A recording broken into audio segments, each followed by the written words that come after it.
Primeira xornada sobre idadismo e lonxevidade organizada pola Asociación O Castro de Baión en Vilanova. Queremos organizar a xornada porque é un problema, o edadismo é un problema que está aí. No colectivo poñen o foco en especial na soidade non desexada, un dos grandes problemas da nosa sociedade actual que afecta a moitas persoas maiores. Na procura de solucións defenden a necesidade de promover actividades que fomenten un envellecemento activo. Eu creo que o envellecemento activo é un elemento fundamental de prevención de enfermedades incluso, pero sobre todo de prevención de que xa problemas a nivel social, a nivel mental da xente.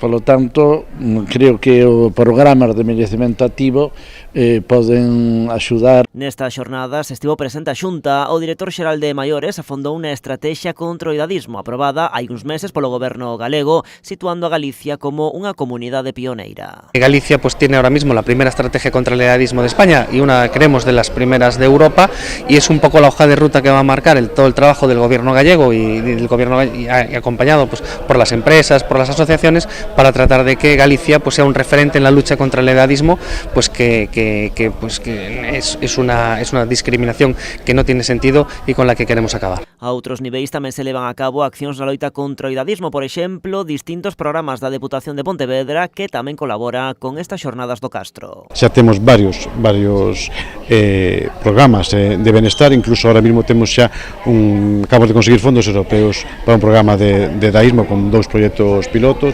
Estamos facendo proxecto máis benestar, máis reto demográfico, reto digital, tema de máis convivir. O Castro conseguiu nesta xornada reunir representantes de todos os concellos do Salnés. Temos a sorte, non sei se por primeira vez, que haxa unha representación de todos os concellos do Salnés, incluso coa asistencia de algúns alcaldes.